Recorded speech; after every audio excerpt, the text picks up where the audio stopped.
जय हिंद। स्वागत आप सभी का लाइव टाइम्स डिजिटल पर। क्या भारत और अमेरिका के बीच घमासान छिड़ने वाला है? क्या भारत और अमेरिका की दोस्ती तो छोड़िए, अब दुश्मनी के दौर की शुरुआत होगी? दोनों एक दूसरे से दो दो हाथ करेंगे। मैं युद्ध की बात नहीं कर रहा, न युद्ध की भविष्यवाणी कर रहा हूं, और इसकी कोई सूरत भी नहीं है। लेकिन क्या दोनों के रिश्ते इतने तल्ख हो जाएंगे कि विश्व मंच पर भारत और रूस अब टकराएंगे? यह सवाल कई लोग पूछ रहे हैं, खड़े हो रहे हैं, क्योंकि तेल के खेल में भारत रूस और अमेरिका के बीच फंस गया है। और इसी से सवाल खड़े हो रहे हैं कि क्या भारत को अब किसी एक से दुश्मनी मोल लेनी ही होगी, या तो रूस से या अमेरिका से। अगर रूस से अच्छे रिश्ते बना के रखने हैं तो अमेरिका से दुश्मनी लेनी होगी, और अगर अमेरिका से अच्छे रिश्ते बनाने हैं तो फिर रूस, जो सबसे ट्रस्टेड पार्टनर कह लीजिए, फ्रेंड कह लीजिए, भारत का 7 दशक से ज्यादा वक्त से रहा है, उससे रिश्ते खराब करने होंगे। लेकिन दोनों के साथ एक सा बेहतर संबंध, अच्छा संबंध बनाए रखना अब मुश्किल हो गया है। यह सवाल पूछे जा रहे हैं। आज इसके बारे में हम आपको बताएंगे डिटेल से। आपने अगर इस चैनल को अभी सब्सक्राइब नहीं किया है तो जरूर कर लीजिए। वीडियो पसंद आए तो लाइक और शेयर करना मत भूलिएगा, इससे काफी मदद हमें मिलती है। अब आते हैं, बात करते हैं कि हुआ क्या है, क्यों ये सारे सवाल उठ रहे हैं। अमेरिका के राष्ट्रपति डोनाल्ड ट्रंप ने भारत के रूस से तेल आयात कम करने को लेकर के बयान दिया है। यह आपने देखा होगा, लगातार सुर्खियों में है। ट्रंप ने कहा है कि भारत ने यह फैसला उन्हें खुश करने के लिए किया है। ट्रंप ने यह भी दावा किया है कि वो मुझे खुश करना चाहते हैं, मतलब भारत के प्रधानमंत्री। यह भी कहा साथ में कि प्रधानमंत्री मोदी बहुत अच्छे इंसान हैं, वो जानते थे कि मैं खुश नहीं हूं, इसीलिए मुझे खुश करना जरूरी था। हम व्यापार करते हैं और उन पर टैरिफ बढ़ा सकते हैं, जो पहले से ही बढ़ा रखा है ट्रंप साहब ने। 25% एक्स्ट्रा टैरिफ है भारत से इंपोर्टेड सामान पर अमेरिका में इन दिनों। तो दरअसल यूक्रेन युद्ध के बाद से जो भारत रूस का सबसे बड़ा तेल खरीदार बना हुआ है, अमेरिकी अधिकारियों का अमेरिका को यही बात चुभ रही है। अमेरिकी अधिकारियों ने लगातार आरोप लगाया है कि भारत और रूस से तेल खरीद करके यूक्रेन पर हो रहे हमलों को भारत फंड कर रहा है, और इसे लेकर के ट्रंप प्रशासन ने भारत पर 25% टैरिफ भी पिछले दिनों लगा दिया। लेकिन भारत नहीं झुका। यह आपने देखा, भारतीय राजदूत ने 25% टैरिफ हटाने की अपील की। यह भी खबर आई, अमेरिकी सीनेटर लिंडसे ग्राहम ने कहा है अभी कि वो करीब 1 महीने पहले भारतीय राजदूत विनय मोहन क्वात्रा के घर भी पहुंचे थे। उनसे मुलाकात हुई, लंबी बातचीत हुई, लंबी चर्चा हुई, और उस दौरान रूसी तेल की खरीद कम करने को लेकर के बात हुई थी। उन्होंने बताया कि भारतीय राजदूत ने उनसे राष्ट्रपति ट्रंप तक यह संदेश पहुंचाने को कहा। यह दावा है ग्राहम का कि भारत पर लगाया गया एक्स्ट्रा 25% टैरिफ हटाया जाए।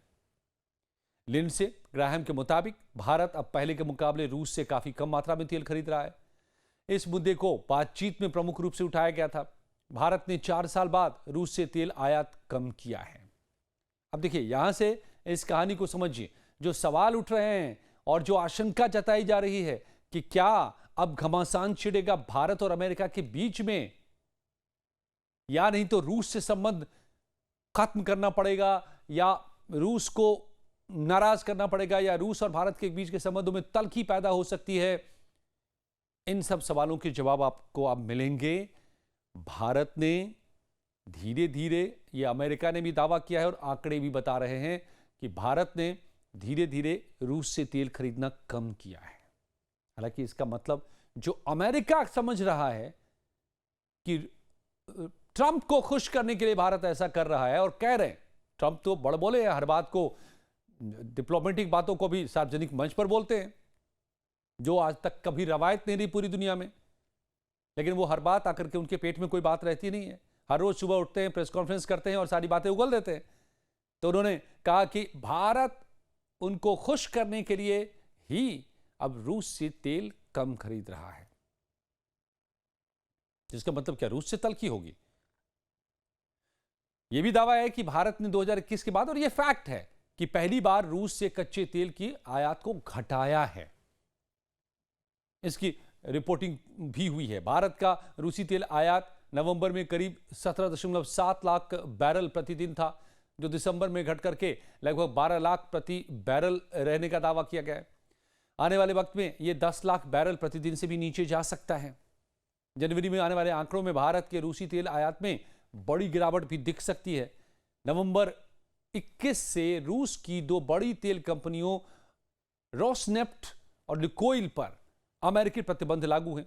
इसके बाद भारत का रूस से तेल आयात घटने लगा है। अब रूस ने अब ये दावा अमेरिका का है कि अमेरिका को खुश करने के लिए किया जा रहा है, लेकिन हकीकत में आपको एक बताता हूं, इसके पीछे की सच्चाई क्या है। असल में अब रूस ने डिस्काउंट देना कम किया है। यूक्रेन युद्ध के बाद रूस ने करीब 20-25 डॉलर प्रति बैरल क्रूड ऑयल पर डिस्काउंट देना शुरू कर दिया था, सस्ता बेचना शुरू कर दिया था। उस वक्त अंतर्राष्ट्रीय मार्केट में कच्चे तेल की कीमत 130 डॉलर प्रति बैरल थी। ऐसे में यह छूट भारत के लिए काफी किफायती थी। भारत ने जमकर खरीदारी भी की, क्योंकि हर बैरल पे जो बड़े महंगाई पर थी, उस वक्त ऊंचे दामों पर तेल खरीदना पड़ रहा था भारत को, 130 डॉलर प्रति बैरल, उसमें अगर 25-30 डॉलर की छूट मिल रही थी, यानी 100 डॉलर प्रति बैरल के आसपास, भारत के लिए यह बहुत ही बड़ी राहत थी। दुनिया का सबसे बड़ा ऑयल इंपोर्टर भारत ही है, तो बहुत सारा पैसा जाता है भारत का, विदेशी मुद्रा। लेकिन अब क्या स्थिति है? अंतरराष्ट्रीय मार्केट में कच्चे तेल की कीमत सिर्फ 63 डॉलर प्रति बैरल आज के दिन है। यह थोड़ा बहुत ऊपर नीचे होता रहता है, औसतन इन दिनों का 63 रुपए प्रति बैरल है, 63 डॉलर। रूस ने भी अब अपनी छूट, जो उस वक्त 25-30 डॉलर प्रति बैरल के हिसाब से दे रहा था, अब उसको घटा करके छूट को, डिस्काउंट को 1.5 से 2 डॉलर प्रति बैरल कर दिया है, यानी ना मामूली सी छूट। अब इतनी कम रियायत में भारत को पहले जैसा फायदा नहीं मिल रहा है, जबकि रूस से तेल मंगाने में शिपिंग का कॉस्ट भी ज्यादा है, और इतनी दूरी जब तय करनी पड़ती है तो फिर जो बीमा का खर्च होता है, इंश्योरेंस का खर्च आता है, वो भी ज्यादा पड़ता है। तो कुल मिलाकर के भारत को कोई फायदा नहीं हो रहा है। इसी वजह से भारत अब दोबारा सऊदी से, यूएई से, अमेरिका जैसे पुराने और स्टेबल मार्केट से, जो रिलायबल भी है, उनसे तेल फिर से खरीदना शुरू कर दिया है, क्योंकि अब रूस से तेल खरीदने में बहुत ज्यादा फायदा नहीं है। इसको धीरे धीरे, हालांकि एक बार में नहीं सप्लाई चेन बदल दिया जाता है, धीरे धीरे इसको घटाया जाता है। रूस भी हमारा बहुत अच्छा दोस्त है, रूस बहुत अच्छा नहीं, सबसे अच्छा दोस्त है दुनिया में। ये यूएन में वीटो लगाने से लेकर के हथियार देने तक में, और ब्रह्मोस जैसे हथियार की पूरी टेक्नोलॉजी शेयर तक करने में, हमेशा, चाहे वो मिग हो या तमाम जो फाइटर जेट्स हो, हर वक्त रूस भारत के साथ रहा है। तो उससे भी तेल खरीदना भारत बंद नहीं कर रहा है, कम कर रहा है बेशक, लेकिन अब बाकियों से भी खरीद रहा है, क्योंकि रूस से खरीदने में फायदा नहीं है इस वक्त। अब इसी को ये भाई साहब कह रहे हैं कि उनको खुश करने के लिए भारत कर रहा है। खुश हो जाओ यार। टैरिफ का जो मामला है, भारत किसी नी जर्क रिएक्शन में नहीं करता, बहुत ही मैच्योर लीडरशिप है हमारे देश में, और हमारी जो फॉरेन डिपार्टमेंट है, फॉरेन मिनिस्ट्री है, बहुत मैच्योरिटी से फैसले होते हैं इंटरनेशनल फोरम में। इस बड़बोलेपन से तो कतई नहीं होते हैं, दुनिया में कहीं नहीं फैसले होते हैं, अमेरिका में भी नहीं होते रहे हैं। तो भारत ने मौके की नजाकत को पहचाना। भारत पर 50% का टैरिफ अमेरिका लगा चुका है, जिससे व्यापार में नुकसान पहुंच रहा है, हमारा इंपोर्ट में हमारे कमी आई है। अब तक जो 50% टैरिफ है, उसमें से 25% जो रेसिप्रोकल टैरिफ है, और 25% रूसी तेल की ही वजह से है। तो हमें फायदा अब रूस से लेने में हो नहीं रहा, और अमेरिका से व्यापार में घाटा हो रहा है। तो क्यों नहीं हम सप्लाई चेन को चेंज कर दें, बदल दें थोड़ा, खुश हो जाओ भाई आप। इसके चलते भारत को अमेरिका में अपने सामान बेचने में मुश्किलों का सामना करना पड़ा है पिछले दिनों, और अभी भी पड़ रहा है। निर्यात पर असर पड़ रहा है, ट्रेड डील पर दोनों देशों में बात हो रही है। भारत इसको साफ तौर पे कह चुका है कि 50% टैरिफ को घटा करके 15% करो, और रूस से कच्चा तेल खरीदने पर जो एक्स्ट्रा 25% टैरिफ है उसको घटाओ, उसको पूरी तरह से खत्म कर दो। ये भारत की तरफ से साफ तौर पे कहा गया है। अब जब ट्रेड डील पर आखिरी दौर में बातचीत है, इसी वजह से सारा मामला अटका हुआ है, तो ऐसे में भारत ने अपने सप्लाई रूट को चेंज किया है, बदला है, और उम्मीद की जा रही है कि जो ट्रेड डील है उस पर भी बात होगी। इसमें कई जानकार ये जरूर कह रहे हैं कि भारत को अब आखिरी तौर पर फैसला लेना होगा, स्पष्ट नीति अपने तौर पर सब रखनी होगी। भारत अदरवाइज जो अमेरिका और रूस के बीच में कहीं ना कहीं ग्रे एरिया में है कि रूस से भी हम तेल कम कर रहे हैं लेकिन खरीद रहे हैं, अमेरिका बार बार धमकी दे रहा है कि पूरी तरह बंद करो वरना हम और लगाएंगे टैरिफ, सेकेंडरी टैरिफ भी लगाएंगे, फिर से लगाएंगे। तो ऐसे में भारत को अपना स्टैंड क्लियर करना होगा, साफ तौर पे कहना होगा कि हम खरीद रहे हैं या नहीं खरीद रहे हैं, या हम इतना खरीद रहे हैं, जो करना है कर लो। लेकिन साहब डिप्लोमेसी ऐसी होती नहीं है, डिप्लोमेसी ऐसी होती नहीं है। डिप्लोमेसी में दो बातें बहुत साफ होती है, एक नेशन फर्स्ट होता है, आपके फायदे में जो है आप वही फैसला करेंगे। अमेरिका के फायदे में जो है ट्रंप कर रहे हैं, तो भारत के फायदे में जो होगा भारत ने किया है और करता रहा है। जब तक फायदा हुआ है रूस से तेल खरीदा है, अब नहीं फायदा हो रहा नहीं खरीदेगा, क्यों दूसरा नुकसान उठाए वो। तो भारत अपने तरफ तरीके से करेगा, और भारत झुका नहीं। और अगर अपने फायदे को अमेरिका से व्यापार में भी अगर अपने फायदों को देखना है और वहां पर जरूरत है, तो भारत बेशक सप्लाई रूट को बदलने की जरूरत है तो बदलेगा, क्योंकि अब फायदा नहीं है रूस से लेने में। तो ये है जनाब पूरी कहानी। तो ये जो सवाल उठाए जा रहे हैं कि भारत और अमेरिका के बीच में घमासान हो जाएगा, क्या भारत और अमेरिका अब फिर से एक बार दुश्मन बन जाएंगे, जैसा कि उस दौर में हुआ था जब भारत आज़ाद हुआ था। उस वक्त दो खेमों में बटी थी पूरी दुनिया। एक जो यूएसएसआर, जिसको आज हम रशिया के तौर पर जानते हैं, वो दरअसल 13 मुल्कों को मिलाकर के एक मुल्क हुआ करता था, USSR, union of Soviet socialist Republic. तो वो एक खेमा था और अमेरिका दूसरा खेमा था।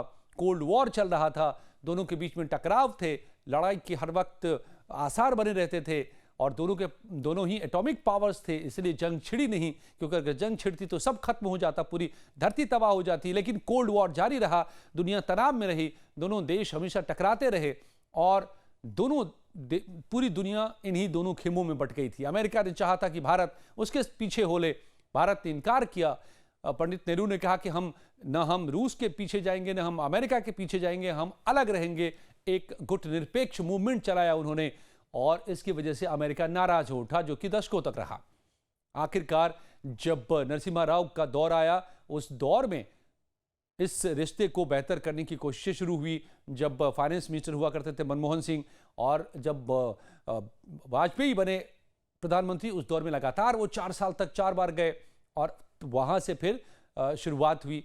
और आपको याद होगा जब फिर doctor Manmohan Singh prime minister बने, तो उस दौर में एटॉमिक डील भी हुआ, सिविल न्यूक्लियर डील, और इस तरीके से दोनों देश फिर से वापस करीब आए हैं। लेकिन 5-6 दशक बीत चुके थे आज़ादी के बाद से अब तक, और इसीलिए अमेरिका ने पाकिस्तान को गोद में ले लिया भारत को सताने के लिए, और ये तमाम चीज़ें होती रही। लेकिन पिछले 2 दशक में बहुत बेहतर ताल्लुकात रहे हैं, बहुत अच्छे संबंध बने हैं, बहुत गहरे संबंध बन चुके हैं अमेरिका और भारत के। और अमेरिका को भी भारत की उतनी ही ज़रूरत है।